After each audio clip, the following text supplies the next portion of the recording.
ಬಹಳ ದಿವಸದಿಂದ ನೆನೆಗುದಿಗೆ ಬಿದ್ದಂಥ PSI ಪರೀಕ್ಷೆ ಇವತ್ತು ನಡೆಸ್ತಾ ಇದ್ದೇವೆ. ನಾವು ಇದನ್ನು ಭಾಳ ಎಚ್ಚರಿಕೆಯಿಂದ ಏನು ಕಳೆದ ಬಾರಿ ಅಕ್ರಮ ಆಗಿತ್ತು ಅದು ಮತ್ತೆ ಮರುಕಳಿಸಬಾರ್ದು ಅಂತೇಳಿ ಎಲ್ಲ ರೀತಿಯ ಕ್ರಮವನ್ನು ತೆಗೆದುಕೊಂಡು ಕರ್ನಾಟಕ ಎಕ್ಸಾಮಿನೇಷನ್ ಅಥಾರಿಟಿಯವರು ಕೊಟ್ಟು ಕೋರ್ಟ್ನಲ್ಲಿ ಏನು ಆದೇಶ ಮಾಡಿದ್ರು ಇಂಡಿಪೆಂಡೆಂಟ್ ಏಜೆನ್ಸಿಗೆ ಕೊಡಬೇಕು ಅಂತ ಹೇಳಿದರು. ಹಾಗಾಗಿ ನಾವು ಕರ್ನಾಟಕ ಎಕ್ಸಾಮಿನೇಷನ್ ಅಥಾರಿಟಿಯವರಿಗೆ ಕೊಟ್ಟು ಮಾಡಿಸ್ತಾ ಇದ್ದೇವೆ.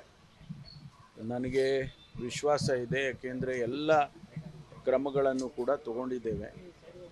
ಪೊಲೀಸ್ನವ್ರನ್ನ ಕೂಡ ಅದಕ್ಕೆ ಡಿಪ್ಲಾಯ್ ಮಾಡಿದ್ದೀವಿ. ಸುಮಾರು 100ಕ್ಕೂ ಹೆಚ್ಚು ಸೆಂಟರ್ಸ್ಗಳಲ್ಲಿ ಎಕ್ಸಾಮಿನೇಷನ್ ನಡೆಯುತ್ತೆ. 54,000 ಜನ ಅಭ್ಯರ್ಥಿಗಳು ಪರೀಕ್ಷೆ ಬರೀತಾರೆ. ಬೇರೆ ಯಾವುದೇ ರೀತಿಯ ಆತಂಕ ಪರೀಕ್ಷೆ ಬರೆಯೋರಿಗೆ ಬೇಡ ಅಂತ ಹೇಳಿ ನಾನು ಈಗಾಗಲೇ ಹೇಳಿದ್ದೀನಿ. ಎಲ್ಲ ಎಚ್ಚರಿಕೆಯನ್ನು ವಹಿಸಿದ್ದೇವೆ. ನನಗೆ ವಿಶ್ವಾಸ ಇದೆ ಈ ಪರೀಕ್ಷೆ ಚೆನ್ನಾಗಿ ಆಗುತ್ತೆ, ಯಾವುದೇ ಘಟನೆಗಳಿಲ್ಲದೆ ಆಗುತ್ತೆ ಅಂಥೇಳಿ ನನಗೆ ವಿಶ್ವಾಸ ಇದೆ. ಒಂದು ಕಡೆ ಎಕ್ಸಾಮ್ ನಡೀತಾ ಇದೆ, ಇನ್ನೊಂದು ಕಡೆ ಅಕ್ರಮದ ವರದಿ ಈಗ ಸರ್ಕಾರಕ್ಕೆ ಕೊಡಲಾಗಿದೆ. ಅದು ಕಳೆದ ಬಾರಿ ಅದು ಆಗಿದ್ದನ್ನು ಕೊಡಲೇಬೇಕಲ್ಲ. ಅವರು ವರದಿ ಕೊಟ್ಟಿದ್ದಾರೆ, ಏನು ಅಂತ ನಾನು ನೋಡಿಲ್ಲ. ಮುಖ್ಯಮಂತ್ರಿ ಅವ್ರಿಗೆ ಕೊಟ್ಟಿದ್ದಾರೆ. ಅದಕ್ಕೆ ಅವರ ಏನು ರೆಕಮೆಂಡೇಷನ್ ಇದೆ ಅದನ್ನು ಸರ್ಕಾರದಲ್ಲಿ ನಾವು ಪರಿಶೀಲನೆ ಮಾಡ್ತೇವೆ. ಮಾಡಿ ಯಾವ ರೀತಿ ಅವರು ರೆಕಮೆಂಡ್ ಮಾಡಿದ್ದಾರೆ, ಏನೆಲ್ಲ ಕ್ರಮ ತಗೋಬೇಕು ಅಂತ ಮಾಡಿದ್ದಾರೆ, ಅದನ್ನೆಲ್ಲ ಯಾವ ರೀತಿ ಮಾಡಬೇಕು ಅನ್ನೋದನ್ನು ಚರ್ಚೆ ಮಾಡಿ ಕ್ರಮ ಮಾಡ್ತೀವಿ. ಅದು ಆರಗ ಜ್ಞಾನೇಂದ್ರ ಅವ್ರ ಪಾತ್ರ ಇದೆ, ರಾಜೀನಾಮೆ ಕೊಡಬೇಕು ಅಂತೆಲ್ಲ ಹೇಳಿದ್ರಿ. ಸೊ ಈಗ ವರದಿ ಸಬ್ಮಿಷನ್ ಆಗಿದೆ, ಇದ್ರ ಮೇಲೆ ಸರ್ಕಾರ ಅದ್ರ ಒಳಗಡೆ ಯಾರ ಹೆಸರನ್ನ ಕೊಟ್ಟಿದ್ದಾರೋ ನನಗೆ ಗೊತ್ತಿಲ್ಲ, ನಾನು ಇನ್ನೂ ನೋಡಿಲ್ಲ. ಮುಖ್ಯಮಂತ್ರಿಗಳಿಗೆ ಕೊಟ್ಟಿದ್ದಾರೆ, ಅವರು ಸಂಪೂರ್ಣವಾಗಿ ನೋಡಿರ್ತಾರೆ ಅಂತಕ್ಕಂಥದ್ದೇನು ಅನಿಸೋಲ್ಲ ನನಗೆ. ವರದಿಯನ್ನು ನಾವೆಲ್ಲ ಕೂತ್ಕೊಂಡು ವಿಶ್ಲೇಷಣೆ ಮಾಡ್ತೀವಿ. ಮಾಡಿದ ಮೇಲೆ ಏನು ಸತ್ಯಾಸತ್ಯತೆ ಹೊರಗೆ ಬಂದಿದೆ. ಕೆಲವ್ರನ್ನ ಅವ್ರು ಕರೆದಾಗ ಹೋಗಿಲ್ಲ, ಕೆಲವರು ನೀವು ಬಂದು ಹೇಳಿಕೆ ಕೊಡಬೇಕು ಅಂತೇಳಿ ಅವರಿಗೆ ಕರೆದಾಗ ಕೂಡ ಅವ್ರು ಯಾರು ಕೆಲವರು ಹೋಗಿಲ್ಲ. ಅದು ಯಾವ ರೀತಿ ಸಂಪೂರ್ಣವಾದ ವರದಿಯಲ್ಲಿ ಯಾವ ರೀತಿ ಕೊಟ್ಟಿದ್ದಾರೆ ಅಂತ ನೋಡೋಣ. ಸರ್, ಆಮೇಲೆ ಈ ಎಕ್ಸಾಮ್ ಸಂಬಂಧಪಟ್ಟಂತೆ ಆಡಿಯೋ ಒಂದು ಲೀಕ್ ಆಗಿತ್ತು. ಸಬ್ ಇನ್ಸ್ಪೆಕ್ಟರ್ ಒಬ್ಬರನ್ನ CCB ಅವರು ವಿಚಾರಣೆ ಮಾಡ್ತಿದ್ರು. ಸೊ ಅದು ಎಲ್ಲಿ ತನಕ ಬಂದಿಲ್ಲ? ಇಲ್ಲ, ಅದಕ್ಕೆ ನಮ್ಮ ಪರೀಕ್ಷೆಗೆ ಏನು ಸಂಬಂಧ ಇಲ್ಲ. ಅವರು ಹೇಳಿಕೆ ಕೊಟ್ಟಿರೋದು ಸಬ್ ಇನ್ಸ್ಪೆಕ್ಟ್ರು, ಇಂಟೆಲಿಜೆನ್ಸ್ನಲ್ಲಿ ಇರ್ತಕ್ಕಂಥವ್ರು. ನಾನು ಯಾರಾದರೂ ಕೂಡ ಇನ್ನೂ ಏನಾದರೂ ಆ್ಯಕ್ಟಿವಿಟೀಸ್ ಮಾಡ್ತಾರಾ ಅಂತೇಳಿ ನೋಡೋದಕ್ಕೋಸ್ಕರ ನಾನೇ ಒಂದು ಫೇಕ್ ಇದು ಮಾಡಿದೆ ಅಂತ ಹೇಳಿದ್ದಾರೆ ಇನಿಷಿಯಲಿ. ಅದಕ್ಕೆ ಅವರು CCBನವರು ತನಿಖೆ ಮಾಡ್ತಿದ್ದಾರೆ. ತನಿಖೆ ಬಂದ ಮೇಲೆ ಗೊತ್ತಾಗುತ್ತೆ ಅದು ನಿಜವಾ ಇಲ್ವಾ, ಅಥವಾ ಯಾರಾದರೂ ಇನ್ವಾಲ್ವ್ ಆಗಿದ್ದಾರಾ, ಅಥವಾ ಅವ್ರು ಹೇಳಿದ್ದನ್ನೇ ಕರೆಕ್ಟಾ, ಅದನ್ನೆಲ್ಲ ನೋಡ್ತಾ ಇದ್ದಾರೆ. ಬಟ್ ಅದಕ್ಕೂ ಈಗ ನಾನು ನಡೀತಾ ಇರ್ತಕ್ಕಂಥ ಪರೀಕ್ಷೆಗೂ ಯಾವುದೇ ಸಂಬಂಧ ಇಲ್ಲ. ರಾಹುಲ್ ಗಾಂಧಿ ಅವ್ರದ್ದು ಹಲ್ಲೆ ಖಂಡಿಸುವ ಪ್ರತಿಭಟನೆ ಹಮ್ಮಿಕೊಂಡಿದ್ದಾರೆ ಸರ್ ಕಾಂಗ್ರೆಸ್. ನೋಡಿ, ರಾಹುಲ್ ಗಾಂಧಿ ಅವರು ಹಿಂದೆ 3600 ಕಿಲೋಮೀಟ್ರು ಪಾದಯಾತ್ರೆ ಮಾಡಿದರು.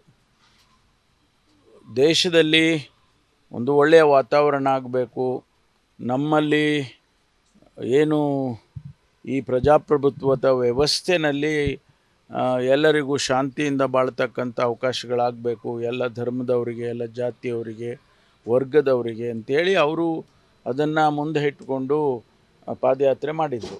ಅದು ಮುಂದುವರಿದ ಭಾಗ ಈಗ ಸುಮಾರು 6712 ಕಿಲೋಮೀಟರನ್ನು ಕೆಲವು ಕಡೆ ಪಾದಯಾತ್ರೆ ಮಾಡ್ತಾರೆ, ಕೆಲವು ಕಡೆ ಬಸ್ನಲ್ಲಿ ಹೋಗ್ತಾರೆ.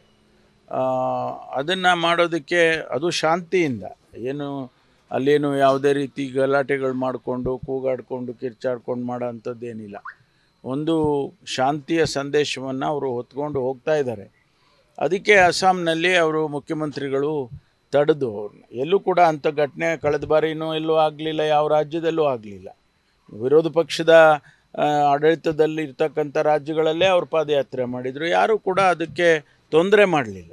ಈ ಬಾರಿ ಉದ್ದೇಶಪೂರ್ವಕವಾಗಿ ಅವರನ್ನು ತಡೆಯೋದು, ಅವ್ರ ಮೇಲೆ ಗಲಾಟೆ ಮಾಡಿಸೋದು, ಅದು ಆ ರೀತಿ ಎಲ್ಲ ಮಾಡ್ತಾ ಇದ್ದಾರೆ.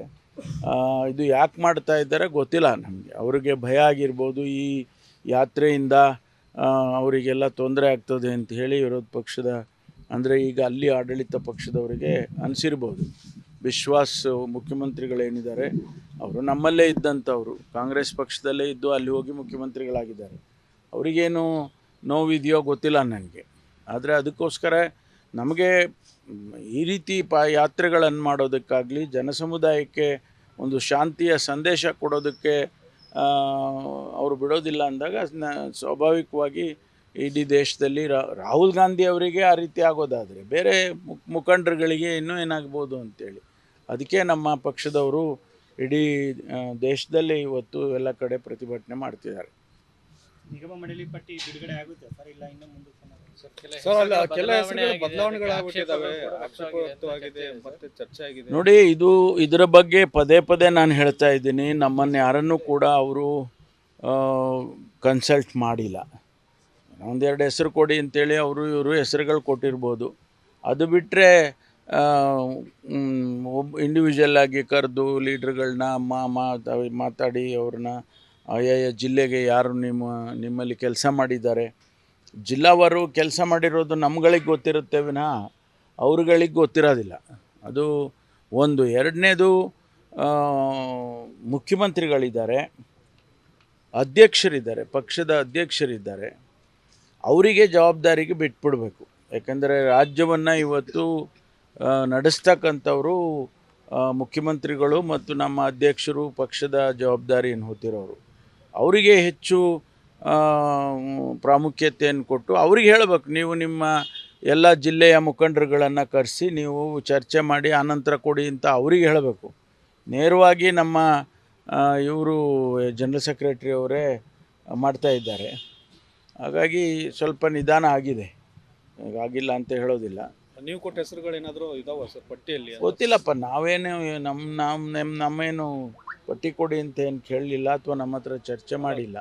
ಜಿಲ್ಲಾ ಮಟ್ಟದಲ್ಲಿ ನಿಮಗೆ ಗೊತ್ತಿರುತ್ತಲ್ಲ ಸರ್, ಯಾರು ಕೆಲಸ ಮಾಡೋರು? ಗೊತ್ತಿದೆ ನನಗೆ, ಇಡೀ ರಾಜ್ಯದ ಗೊತ್ತಿದೆ. ಹಾಂ ಸರ್. ಯಾಕೆಂದರೆ 8 ವರ್ಷ ಅಧ್ಯಕ್ಷನಾಗಿ ಕೆಲಸ ಮಾಡಿದ ಮೇಲೆ ನಮ್ಮ ಪಕ್ಷದಲ್ಲಿ ಯಾರು ಮುಖಂಡರುಗಳು ಇವತ್ತು ಕೆಲಸ ಮಾಡಿದ್ದಾರೆ ಕಳೆದ ಚುನಾವಣೆಯಲ್ಲಿ ಮತ್ತು ಸತತವಾಗಿ ಕೆಲಸ ಮಾಡ್ಕೊಂಡು ಬಂದಿದ್ದಾರೆ. ಭಾಳ ಜನ ಪ್ರಾಮಾಣಿಕತೆಯಿಂದ 10 ವರ್ಷ ಪಕ್ಷಕ್ಕೆ ದುಡಿದಿದ್ದಾರೆ. ಅಂಥವರಿಗೆ ನಾವು ಉತ್ತೇಜನ ಕೊಡಬೇಕಾಗ್ತದೆ ಅನ್ನೋದು ನಮ್ಮದೆಲ್ಲ ವಾದಗಳು. ಹೈಕಮಾಂಡ್ನಿಂದ ಬಂದಂಥ ಪಟ್ಟಿಯಲ್ಲಿ ಪಡೆದೇ ಇರೋದಕ್ಕೆ ಗೊಂದಲ ಆಗಿದೆಯಾ ಸರ್? ಸರಿ, ನಿಮ್ಮಂಥವ್ರ ಅಭಿಪ್ರಾಯಗಳನ್ನು ಪಡೆದೇ ಮಾಡ್ತಾ ಇರೋದಕ್ಕೆ ಇಷ್ಟು ಸಮಸ್ಯೆ ಆಗ್ತಾ ಇದೆಯಾ? ಹೌದಲ್ಲ. ಯಾಕೆಂತಂದರೆ ಯಾವುದ್ಯಾವುದೋ ಹೆಸರುಗಳು ಬಂದರೆ ಕೆಲಸ ಮಾಡಿಲ್ಲದೆ ಇರೋವನಿಗೆ ಅಧ್ಯಕ್ಷಗಿರಿ ಕೊಟ್ಟಾಗ ಸ್ವಾಭಾವಿಕವಾಗಿ ಕೆಲಸ ಮಾಡಿರೋರಿಗೆ ಬೇಸರ ಆಗುತ್ತೆ. ಅದನ್ನು ಸ್ವಲ್ಪ ಆದಷ್ಟು ಮಟ್ಟಿಗೆ ಸರಿಪಡಿಸ್ಬೇಕು. ಕಾರ್ಯಕರ್ತರು ಅಲ್ಲದೆ ಇರೋರಿಗೂ ಕೊಟ್ಟಿದ್ದಾರೆ ಅನ್ನುವಂಥದ್ದು ಒಂದು ಅದನ್ನೇ ನಾನು ಹೇಳೋದು. ಯಾರು ಕೆಲಸ ಮಾಡಿದ್ದಾರೆ ಅವ್ರನ್ನ ಬಿಟ್ಟು ಕೆಲಸ ಮಾಡದೇ ಇರೋರಿಗೆ ಕೊಟ್ಟಾಗ ಸ್ವಾಭಾವಿಕವಾಗಿ ಮನಸ್ಸಿಗೆ ನೋವಾಗುತ್ತೆ. ನಾನು ಇಷ್ಟೆಲ್ಲ ದುಡಿದ್ರೂ ಕೂಡ ನನ್ನನ್ನು ಪರಿಗಣಿಸಿಲ್ಲ ಅಂತಕ್ಕಂಥದ್ದು ಬರುತ್ತೆ. ಅದಕ್ಕೆ ಅವರು ಸ್ವಲ್ಪ ಪಕ್ಷದಲ್ಲಿ ಮುಖಂಡರುಗಳನ್ನು ಮತ್ತು ಬೇರೆ ಬೇರೆ ಹಂತದಲ್ಲಿ ಅಧ್ಯಕ್ಷರುಗಳಿರ್ತಾರೆ, ಜಿಲ್ಲಾ ಅಧ್ಯಕ್ಷರಿದ್ದಾರೆ ನಮ್ಮಲ್ಲಿ, ಅವ್ರುಗಳನ್ನು ಕೂಡ ಕೇಳಬೇಕಾಗುತ್ತೆ. ನಿನ್ನೆ ಸಿದ್ದರಾಮಯ್ಯವರು ಒಂದು ದೇವಸ್ಥಾನ ಉದ್ಘಾಟನೆ ಸಂದರ್ಭದಲ್ಲಿ ಜೈ ಶ್ರೀರಾಮ್ ಅಂತ ಕೂಗಿದ್ದಾರೆ ಸರ್. ಅದಕ್ಕೆ ಬಿಜೆಪಿಯವರು ಟೀಕೆ ಮಾಡ್ತಿದ್ದಾರೆ. ಅವ್ರ ಬಾಯಲ್ಲೂ ಕೂಡ ಜೈ ಶ್ರೀರಾಮ್ ಅಂತ ಬಂದಿದೆ. ಏನು ತಪ್ಪಿದೆ ಅದರಲ್ಲಿ? ಅಲ್ಲಪ್ಪ, ನಾವೆಲ್ಲರೂ ಜೈ ಶ್ರೀರಾಮ್ ಅಂತ ಹೇಳಿದ್ದೇವೆ. ಸಿದ್ದರಾಮಯ್ಯನವರು ಜೈ ಶ್ರೀರಾಮ್ ಅಂತ ಹೇಳಿದ. ಈಗ ನೀವು ಹೇಳದೇ ಇದ್ದರೆ ನೀವು ಶ್ರೀರಾಮಂಗೆ ವಿರುದ್ಧ ಅಂತೀರ, ಹೇಳಿದರೆ ನೀವು ಹೇಳಿಬಿಟ್ಟಿದ್ದೀರಲ್ಲಪ್ಪ ಅಂತಾರೆ. ಅಂದರೆ ಯಾವ್ದು ಸರಿ? ಇದು ಹೇಳಿದ್ದು ಸರಿನಾ, ಹೇಳದೇ ಇರೋದು ಸರಿನಾ? ನಾವು ಕೂಡ ನೋಡಿ, ನಾವೆಲ್ಲ ಶ್ರೀರಾಮನ ಭಕ್ತರೇ. ಒಂದಲ್ಲ ಒಂದು ರೀತಿಯಲ್ಲಿ ಶ್ರೀರಾಮನ ಆದರ್ಶಗಳನ್ನು ಪಾಲನೆ ಮಾಡಬೇಕು ಅಂತ ನಾವೆಲ್ಲ ಹೇಳೋರೆ. ಆದ್ದರಿಂದ ಶ್ರೀರಾಮ ಬರೀ ಇವ್ರು ಯಾರೋ 4 ಜನಕ್ಕೆ ಆಗೋದಲ್ಲ. ನಮಗೆ ಯಾರು ಬೇಕಪ್ಪ ಅಂದರೆ ದಶರಥ ರಾಮ ಬೇಕು ನಮಗೆ, ಮೋದಿ ರಾಮ ಬೇಕಾಗಿಲ್ಲ. ನಮಗೆ ಬೇಕಾಗಿರೋದು ದಶರಥ ರಾಮ. ಈ ದೇಶದಲ್ಲಿ ರಾಮರಾಜ್ಯವನ್ನು ಮಾಡಿದಂಥ ರಾಮ ಬೇಕೇ ವಿನಃ ಇವತ್ತು ರಾಮನ ಹೆಸರು ಹೇಳ್ಕೊಂಡು ಹೊಡೆದಾಳುವಂಥ ನೀತಿಯನ್ನು ಆಚರಣೆ ಮಾಡುವಂಥದ್ದು ಬೇಕಾಗಿಲ್ಲ ನಮಗೆ. ನ್ಯೂಸ್ ಫಸ್ಟ್, ನಿರ್ಭೀತಿಯಿಂದ ನಿಮ್ಮ ಪರವಾಗಿ.